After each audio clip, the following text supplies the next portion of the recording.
আজ থেকে পাকা তালের ভাপা পিঠেটা কত সুন্দরভাবে বেরিয়ে আসছে। পিঠেটা কতটা পারফেক্ট হয়েছে দেখুন।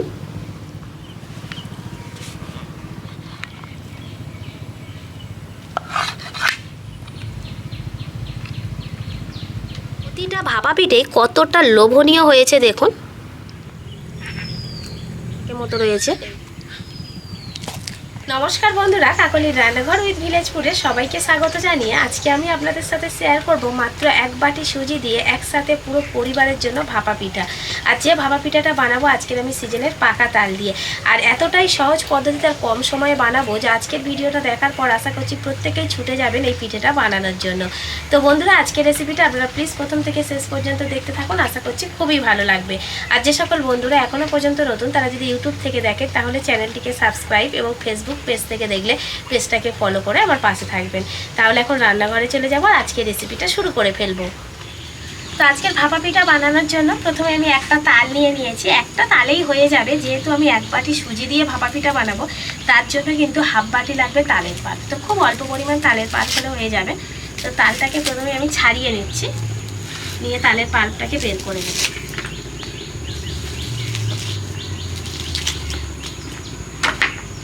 আর এই বর্ষার সিজনে তাল পড়া একবার শুরু হলেই কিন্তু নানা রকমের পিঠে খেতে ইচ্ছা করে, আর বাড়িতে আমরা কিন্তু নানা রকমের পিঠে বানাতেও থাকি। তো তার মধ্যে আজকে যে ভাপা পিঠাটা বানাবো একদম ইউনিক পদ্ধতিতে, খেতেও কিন্তু দুর্দান্ত লাগে। মানে বাড়ির বাচ্চাটাকে যাকেই দেবেন সেই খুশি হয়ে যাবে। আর এটা খুব কম সময়ের মধ্যে মানে খুব সহজ পদ্ধতিতে বানিয়ে নেওয়া যায়, আপনারা শুধু দেখতে থাকুন। এবার আমি এরকম একটা চুবড়ি নিয়ে নিয়েছি, চুবড়ির সাহায্যে এইভাবে চেঁচে তালের পাল্পটাকে বের করে নেব।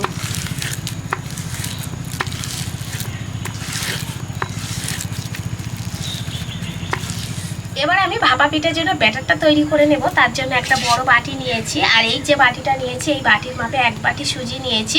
তো এই যে 10 টাকা দামের যে প্যাকেটের সুজি হয় সেই সুজিটা ঢালার ফলে এই বাটিতে এক বাটি হয়েছে। তো এরকম 10 টাকা দামের প্যাকেটের সুজি দিয়ে কিন্তু বেশ অনেকখানি পিঠা তৈরি করে নেওয়া যাবে। তো পুরো সুজিটা আমি এখন বাটির মধ্যে দিয়ে দিচ্ছি। এবার ওর মধ্যেই আমি দিয়ে দেবো অল্প করে লবণ, স্বাদ মতো দেব ওই বাটিরই হাফ বাটি চিনি। চিনিটা একটু বাড়িয়ে কমিয়ে নিতে পারেন, যে যেমন মিষ্টি খেতে পছন্দ করেন। আর দিয়ে দেব খানিকটা গুঁড়ো দুধ। তো গুঁড়ো দুধের পরিমাণের কোনো নির্দিষ্ট মাপ নেই, যত বেশি দেবেন তত খেতে ভালো লাগবে। তো শুকনো অবস্থায় একটু ভালো করে মিশিয়ে নেব সুজি, চিনি, গুঁড়ো দুধ আর সাথে দিয়েছি লবণ। এই কটা উপকরণ দিলেই হয়ে যাবে। এবার এর সাথে মেন যে জিনিসটা দিতে হবে সেটা হলো তালের পাল্প। তো যে বাটির মাপ করে আমি সুজি নিয়েছি সেই বাটিরই হাফ বাটি দিয়ে দেব তালের পাল্প। তালের পাল্প বেশি দেওয়ার দরকার নেই, সুজির অর্ধেক পরিমাণে কিন্তু তালের পাল্পটা দিয়ে দিতে হবে। একদমই ঘন তালের পাল্প রয়েছে। এবার সুন্দর করে সুজির সাথে তালের পাল্পটা আমি মিশিয়ে নেব। যদিও এখানে কিন্তু ব্যাটার তৈরি হবে না, তাও একটু প্রথমে আমি মিশিয়ে নিচ্ছি।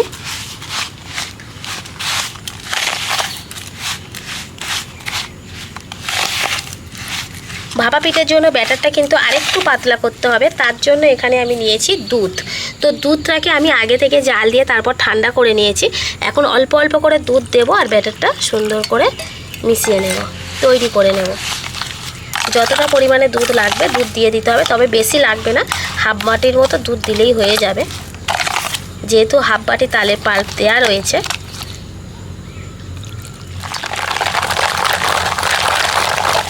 ভালো করে এইভাবে মিশিয়ে নিতে হবে যেন কোনো রকম ডেলা ভাব না থাকে। আর ব্যাটারের জন্য ঘনত্বটা খুব বেশি পাতলা হবে না, আবার একেবারে কিন্তু ঘন হবে না, ঠিক এরকমই থাকবে, একটু থকথকে।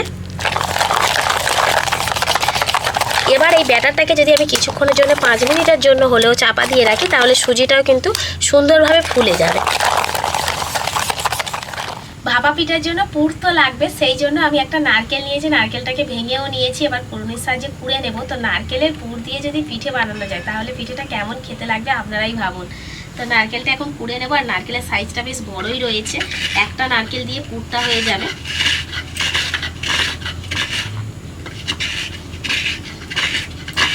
এবছরে যতগুলো পিঠের রেসিপি দিয়েছি বা এখনও যতগুলো পিঠে বানাবো সবকটা পিঠের জন্য নারকেল কিন্তু কিনে আনতে হচ্ছে।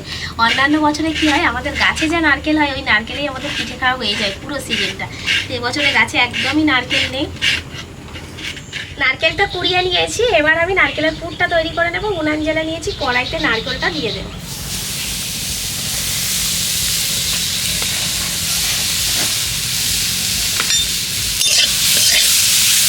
এবার আমি দেবো গুড়। তো আমি এখানে আগের গুড় নিয়েছি, আপনারা চাইলে চিনি দিয়েও পুরটা করে নিতে পারেন।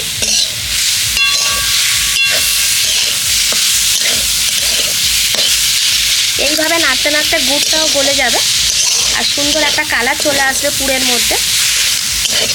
পুর আমার একদমই রেডি। দেখুন কত সুন্দর একটা রং চলে এসছে, আমি গুড় দিয়ে বানিয়েছি বলে। চিনি দিলে কিন্তু এত সুন্দর কালার আসতো না, তো পারলে আপনারা গুড়টা দেবেন, না হলে চিনি দিয়ে করে নেবেন। তো পুর হয়ে গেছে, এবার প্লেটে করে তুলে নেব, নিয়ে ঠান্ডা করে নেব।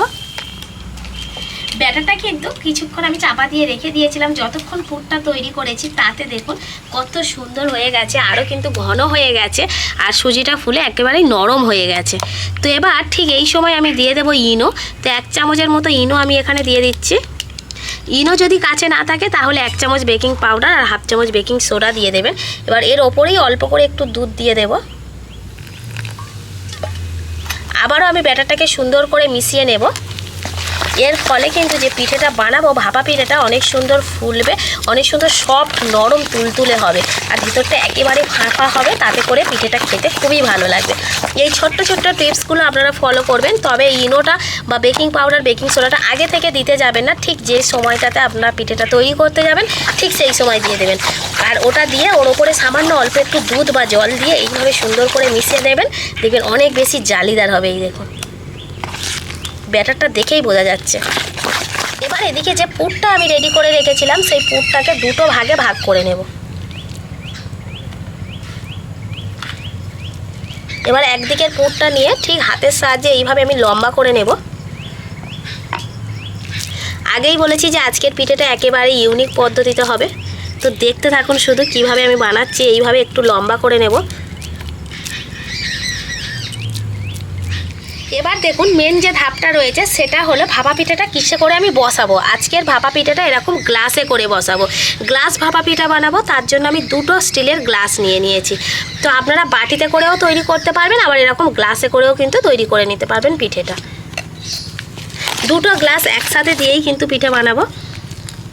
দেখুন শুধু গ্লাসের মধ্যে এবার আমি ব্যাটারটাকে ভরে নেব। তবে গ্লাসটার পুরোপুরি ভর্তি করে ব্যাটার দিলে হবে না, অর্ধেকটা দিতে হবে, কারণ পিঠেটা খুবই ফুলবে।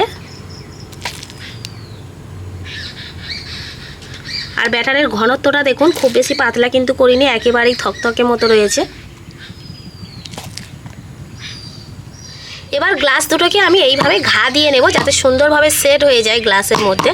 আর কীরকম মাপ করে দিয়েছি দেখুন, একেবারে গ্লাসের কিন্তু অর্ধেকটা দিয়েছি। তো এইরকম খালি থাকতে থাকতে দিতে হবে। আর এদিকে যে পুরটা আমি রেডি করে রেখেছিলাম সেই পুরটা এবার গ্লাসের মধ্যে এইভাবে দিয়ে দেব। কিভাবে দিচ্ছি দেখুন, এইভাবে লম্বা রয়েছে, মাঝখান বরাবর এইভাবে ধরে ঢুকিয়ে দিতে হবে গ্লাসের মধ্যে। আর এমন মাপে পুরটা দিতে হবে যাতে গ্লাসটা মানে গ্লাস পর্যন্ত এই পুরটা থাকে। এই যে খালি রয়েছে ব্যাটারটা কিন্তু পরে উঠে আসবে যখন পিঠেটা তৈরি হবে, হয়ে এই যে পুরটা রয়েছে পুরটা পুরোটাই কিন্তু কভার করে নেবে। তার জন্য পুরটা একটু ওপরের দিকে রাখতে হবে।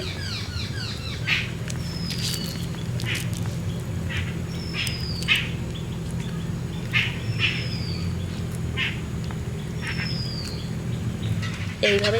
তো এবার আমি কি করেছি, কড়াইতে কিছুটা জল দিয়ে দিয়েছি আর একটা স্ট্যান্ড বসিয়ে দিয়েছি, আর সেই স্ট্যান্ডের মধ্যে গ্লাস দুটোকে এইভাবে সোজা করে বসিয়ে দিয়েছি। তো এই পিঠাটা যেহেতু সুজি দিয়ে হচ্ছে খুব বেশিক্ষণ সময় লাগবে না, 10 মিনিট যদি আমি মাঝারি আঁচে জাল দিই তাহলে কিন্তু ভাপা পিঠাটা পুরোপুরি তৈরি হয়ে যাবে। এবার ঢাকা দিয়ে দিচ্ছি। প্রায় 10 মিনিট হয়ে গেছে, এবার ঢাকনাটা খুলে নেব। 10 মিনিটের মধ্যে আমি একবারও ঢাকনা খুলিনি। এই দেখুন কতটা ফুলে গেছে পিঠেটা, একদম গ্লাসের মুখোমুখি হয়ে গেছে সুন্দরভাবে। আর দেখেই বোঝা যাচ্ছে যে পিঠেটা কিন্তু ভালোভাবে হয়ে গেছে, কারণ এই যে হাত দিচ্ছি আমি একটু ব্যাটার নেই, লেগে যাচ্ছে না। তাও যদি মনে হয় যে হয়েছে কি না বুঝতে পারছি না, তাহলে একটা কাঠি ঢুকিয়ে দেখে নেবেন। তো এবার আমি গ্লাসগুলোকে নিচে নামিয়ে নেব, নিয়ে ভালো করে ঠান্ডা করে নেব। গ্লাসগুলো ঠান্ডা হয়ে গেছে, আর গ্লাসটা ঠান্ডা হয়ে যাওয়ার পরে দেখবেন পিঠেগুলো খুব সুন্দরভাবে গ্লাস থেকে ছেড়ে উঠে আসে। কারণ যখনই ঠান্ডা হবে দেখবেন এরকম গ্লাসের গা থেকে কিন্তু পিঠেটা পুরো ছেড়ে দেয়। এই দেখুন এইভাবে ছাড়াচ্ছি তো পুরোটা ছেড়ে যাচ্ছে। এবার কি করতে হবে, হাতের মধ্যে এইভাবে গ্লাসটাকে উবুর করে দিয়ে গ্লাসের পিছন থেকে একটু ঘা দিতে হবে। এইভাবে ঘা দিলে তো পিঠেটা খুব সুন্দরভাবে ছেড়ে যাবে। গ্লাস থেকে পিঠেটা কত সুন্দরভাবে ছেড়ে এলো দেখুন, কোথাও লেগে যায়নি, কত সুন্দর হয়েছে।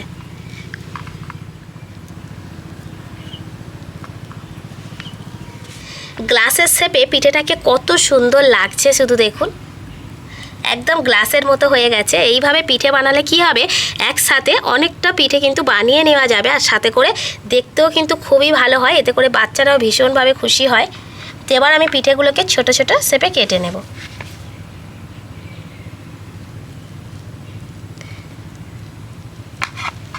মোটা পাতলা যার যেমন পছন্দ সেই মতো কেটে নেবেন।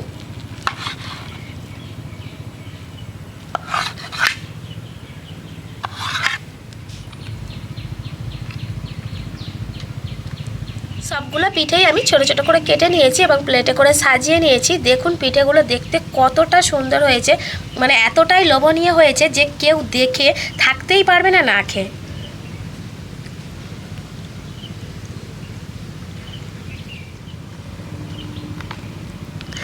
আজকে ভাপা পিঠেটা কতটা পারফেক্ট হয়েছে দেখুন, প্রতিটা ভাপা পিঠেই কতটা লোভনীয় হয়েছে দেখুন।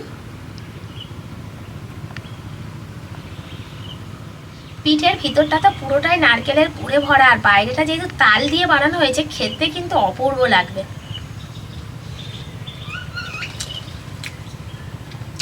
ভাপা পিঠা অন্যরকম অনেক রকম পদ্ধতিতে বানানো যায়, তবে সেক্ষেত্রে কিন্তু ভাপা পিঠা বানালে অনেকটা কঠিন ব্যাপার হয়, মানে অনেক ঝামেলার ব্যাপার। তো একদমই সহজ পদ্ধতিতে কম সময় যদি একসাথে এতগুলো ভাপা পিঠা বানাতে চান, তাহলে এই পদ্ধতিটা ফলো করবেন, দেখবেন খুব সহজে বানানো হয়ে যাবে।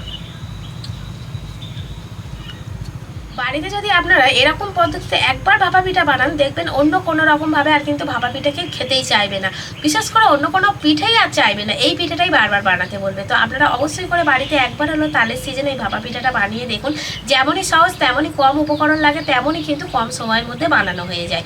তো বন্ধুরা, আমার আজকের এই গ্লাস ভাপা পিঠা রেসিপিটা আপনাদের কেমন লাগলো সেটা অবশ্যই কমেন্ট করে জানাবেন, আর ভালো লাগলে লাইক কমেন্ট শেয়ার সাবস্ক্রাইব এবং ফলো করে আমার পাশে থাকবেন, আর আমার নিত্য নতুন রেসিপিগুলো এইভাবেই দেখতে থাকবেন। তাহলে আজকের মতো এখানেই শেষ করছি। সবাই ভালো থাকবেন, সুস্থ থাকবেন, দেখা হবে পরের রেসিপিতে।